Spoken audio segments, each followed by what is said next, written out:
لو أنزلنا هذا القرآن على جبل لرأيته خاشعا أنزلنا هذا القرآن على جبل لرأيته خاشعا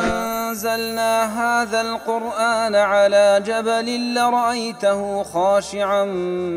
متصدعا من خشية الله. وتلك الأمثال نضربها للناس لعلهم يتفكرون.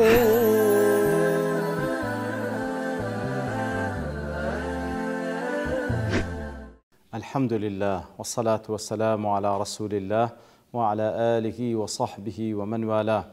السلام عليكم ورحمة الله. برزان خوش حالم لواني هشتت سارده لواني كان تفسير قرآن في روزبيم وخزمتان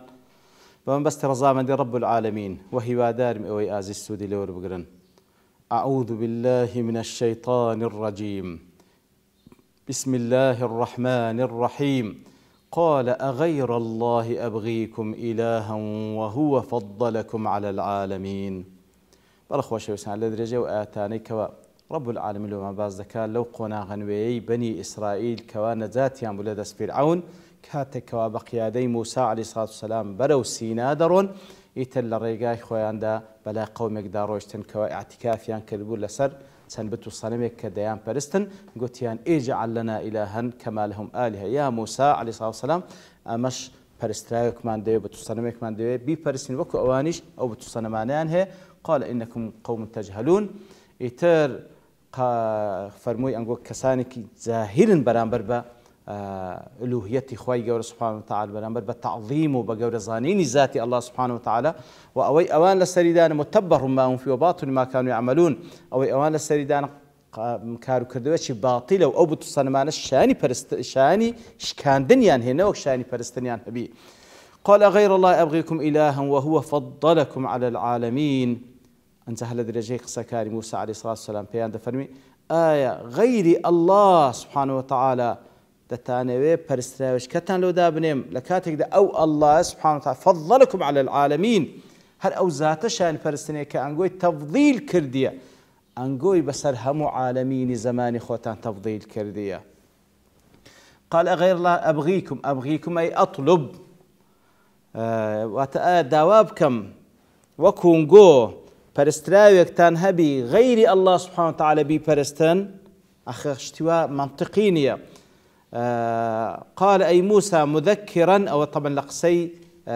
قاسمية مذكرا لقومه نعمه تعالى عليهم الموجبة لتخصيص تعالى بالعبادة. كوات موسى عليه الصلاة والسلام ناز نعمة كاني ببيريان دين ناز نعمة كاني خواب ببيريان دين توا كوا أو ذات شاني برستني هي كوا أو هم ناز نعمة لقلن قو كريا. أغير الله أبغيكم إله أي أطلب لكم معبودا غير الله داواب كم معبود برسلاوش كتان هبي طبعا ليرا أو برسيارة يعني بس غير استفهام هاتية. قال أغير الله أبغيكم والاستفهام في للإنكار والتعجب والتوبيخ كواتا لبو إنكاري أو داوا كارية لبو سر سرمانا لبو سر زانش كردنا كون قو داوا يوشتتا دكان. وكل تفسيري سعدي قال أغير الله أبغيكم إلها أي أطلب لكم إلها غير الله المألوه يعني غير الله سبحانه وتعالى داوابكم هيشتا برسلاوش كتان هبيتا أو ذاتك الكامل في ذاته وصفاته وأفعاله. هل أو ذاته كاملة لهم لذاتي خوي لهم صفاتي لكرد وكاني غير الله داوابكم برسلاوش كشتان هبي لكاتك دا وهو فضلكم على العالمين لكاتك دا والحال أنه تعالى خصكم بنعم لم يعطها غيركم أو نازو نعمتاني كوا لقلنقو كردية لقل همو عالمي زماني قوينا كردية وهو فضلكم على العالمين. وكل سعدي دليه فيقتضي أن تقابلوا فضله وتفضيله بالشكر. كاتك أنقوي هل بجارتنا همو عالمين زماني خوتان أو بخشي لقل كردينا كوا بيغنبر لنا ونقو هاتي كوا بريت لموسى وهارون عليه الصلاة والسلام دي بيويست برانبر بوناز نعمتان قو مقابله وناز نعمت بشكرانه كردن ويكوا تنها أو ببرستن وكفر بغيري ويبكن سبحانه وتعالى لكاتك ذاك أو أنقوي هداية دا لبو عقيدة التوحيد لسر دستي موسى عليه الصلاة والسلام أنقوي تفضيل كذا لسر همو عالم زمان خوتان وهروها لدريجي سكاني موسى عليه الصلاة والسلام با قومكي وإذ أنجيناكم ياخذ وإذ أنجاكم بهردو قراءاتيا من آل فرعون كاتك أنقوي نزاد لآل فرعون لفرعون زنودي كاني كواتسيان ذكردن يسومونكم سوء العذاب خراب ترين طال ترين عذاب يان بنقو دا تشيشت يقتلون أبناءكم كركانيان دا كشتن ويستحيون نساءكم سكانيان دا هشتنوا وفي ذلكم بلاء من ربكم عظيم لو بلايك بسرتان داهات ابتلاش زور قورو بسرتان داهات والله وكل تفسير قاسم وإذ أنجيناكم من آل فرعون أي من فرعون وقومك كاتك وأنقو ما لفرعون ولا قومك ولا آل فرعون نزاد دا وكل معارج ضربوا في قراءة ابن عامر وإذ أنجاكم وإذ أنجيناكم وإذ أنجاكم قراءة ابن عامر أو يكوا ضل وإذ أنجاك كات موسى بيان دفرمي كاتك خواي قور أنقوي نزاد وإذ أنجيناكم وتخطاب خواي بيان دفرمي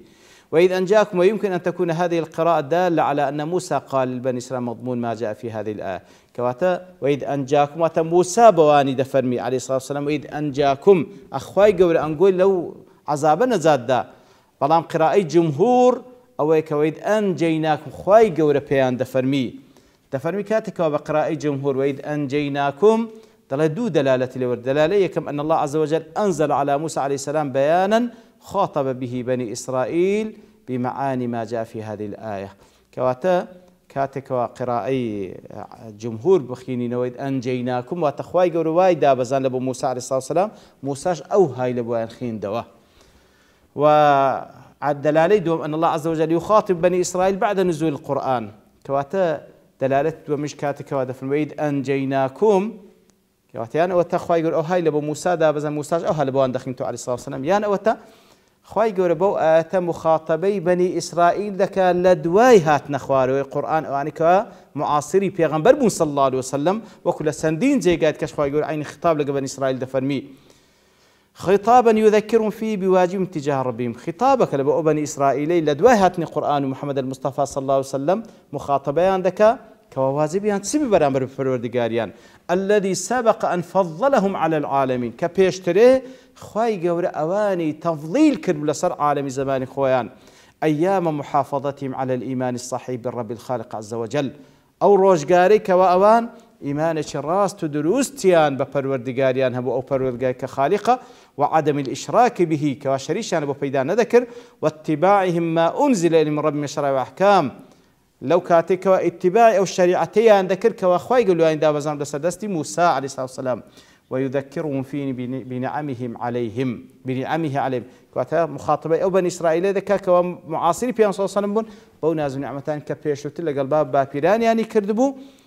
لو كاتك وأنجاه من آل فرعون لا فرعون آل فرعون نزاتي دان كاتك وبو معجزين نزاتي دان وكاتك لبيش سايخوان ديتان أو بحر الشق بولا بويان إتر أوان تيدا برينو فرعون زنودكاني لبيش سابي أوان هموي لناوتون والغرض من هذا التذكير تحذيرهم من معاندة رسول الله محمد صلى الله عليه وسلم كواتا خطابك لبو بني إسرائيل كوال لدواي هاتني قرآن بيروز محمد المصطفى صلى الله عليه وسلم خير الخطاب لك بني إسرائيل لك أوهم ناز نعمة تمالي قلنقو كرد إتر آقا داربن مقابل بوهم ناز نعمة بيروز شكران بكنو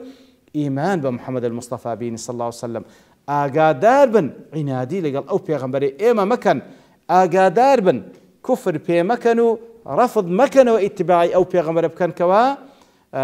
أو شريعتي هنا كوا تواوكري شريعتكي موسى وعيسى عليه الصلاة والسلام كقرآن بيروزة فهم أكثر الناس معرفة بسلطان الله وجبروته لبرو بني إسرائيل لهمو كسيق زاناترة كوا بتشي خواي قول ده صلاته لسر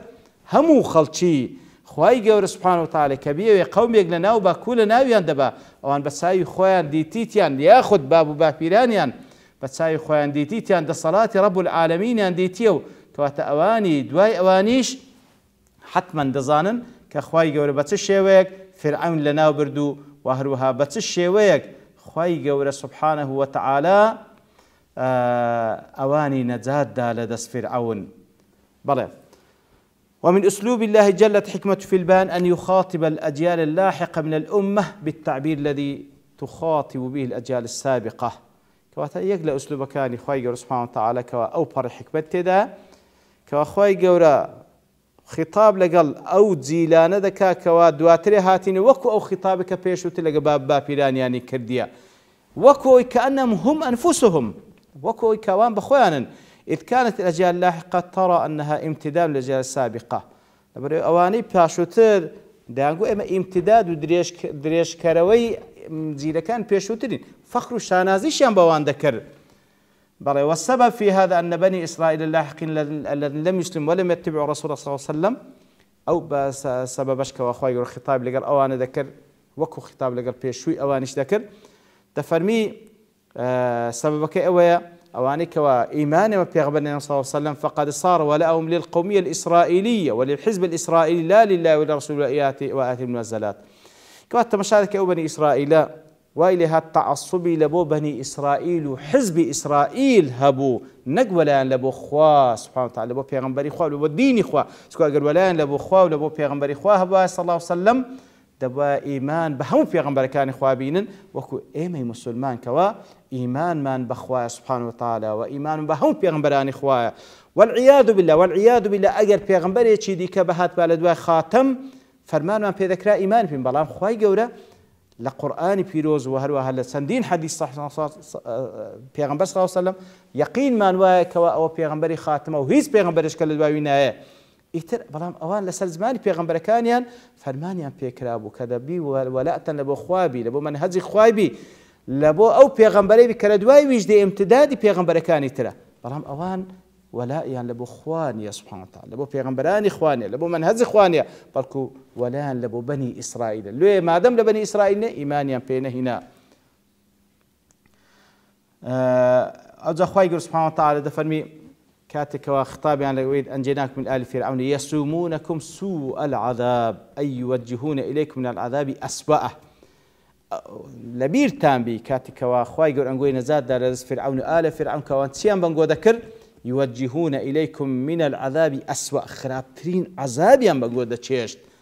يسومونكم سوء العذاب وكل معارج دل أي يكلفونكم ويحملونكم المشقات والمتاعب التي فيها عذاب سيء لكم تكليف وان لنقو ذكر بابلين مشقة وان لنقو دروز ذكر خرابترين عذاب لنقو وكذا سامه الأمر أي كلفه وحمله إليه السوم كواتا يسومونكم لسوم وهاتي واتا بيتان دتشيجن واتا عذابتان بيدتشيجن أو ناخوشيانتان بيدتشيجن اشتواتان بيدتشيجن كوالا لتصوروا يأخذ لتوانين قدانبو كتسيان لنقو ذكر يقتلون أبناءكم ويستحيون نساءكم كركانيان دا كشتن ساق ديان كشتن ويستحيون نساءكم سكانيان دهشنوا تاوكو لداهاتو وكو خزمتكارو تمتعيان بيبكن بوشي وي مع فرعون رفتها لقلب بني إسرائيل ذكر زاوكو دالي إطلاق كلمة نساء على الموالي من كواتا ويستحيون نساءكم كواتا سكانيان دهش اللو دفرمي نسائيان دهشنوا لبروي خواي قول دفرمي هو من المجاز المرسل وهو من إطلاق اللفظ على الشيء باعتبار ما سيؤول إليه كواتا ليردا أو بيقولي مجازي مرسل كوا شوازك لشوازة كان بلاغت لقرآن بيروز بكار هاتية بوي كوا ناول اشتك ديني باعتبار أوي كوا لمستقبل دبيته وكل بون منا كل من عليها فان أو إذا صروي زاوية لناو تسوا هشتا لناو نسوا بلام لمستقبل لناو دسي لو أوج مجاز شي مرسلة ليرج بهماشية ويستحيون نساءكم سكانيان دهشنوا بنياز ويببنا الجنو أو عين قوربنو تاوكو خزمتيان بكانوا أو زال لذتيان ليور بقرن إتر أواش مجاز مرسلة وكو كل من عليها فان وفي ذلكم بلاء من ربكم عظيم أي فأنجاكم منه وحده من غير شفاعة أحد إتر خواي قورة ببيع ويكوا كسك تكاب كاتن خواي قورة أنقوي نزاد دا كواش براستي بلاو مصيبتك زور قوربو بسرتان هاتبو بلاو مصيبتك كواتا وفي ذلك بلاء من ربكم عظيم هندق لهم فاسين دلنا واتا أو عذابي كوالا دست فرعون دتان تشيشت براستي كبريتي ولا كشتني كركان وبزيش نكسكان لبوي كوالا مستقبل ببنا خدمة كاريان بەڵام مصیبەتش گەورە و بەسەرتان هاتبوو بەڵام بەو سەبرێکە گرتان لە خزمەت موسى عليه الصلاة والسلام خوای گەورە نەسرەتی دا وایە خوددا فەسین دەفەرمی وفي ذلك بلاء من ربكم عظيم واتە کاتێکەوە خوای گەورە ئەو فەزلە گەورەی لەگەڵکردن ئەنگوی نەجاتدا لە دەست فیرعون ئەوە ئیبتلا و تاقیکردنەوەی لە بۆنگۆ تاقیکردنەوەی گەورەی ئالێ دەردەسن شکرانە بژێری دەکەن یاننا ئیتر بەو شێوەیە موسى عليه الصلاة والسلام مخاطبەیان دەکاتن تاوەکو بگەڕێنەوە هۆش خۆیان و یاخود خطابی خوای گەورەیە لە بۆ بەنی ئیسرائیلی معاصرینی پێغەمبەر صلی الله علیه و سلم تاوەکو پند و ئامۆژگاری لە تەجروبەی سابقیان وەربگرن و ئیمان بینن بە پێغەمبەری خاتەم و ملکەز بن لە بۆ شریعەتی خوا سبحانه وتعالى وصلى الله وسلم على نبينا محمد وعلى آله وصحبه أجمعين وآخر دعوانا أن الحمد لله رب العالمين. لو أنزلنا هذا القرآن على جبل لرأيته خاشعا أنزلنا هذا القرآن على جبل لرأيته خاشعا أنزلنا هذا القرآن على جبل لرأيته خاشعا متصدعا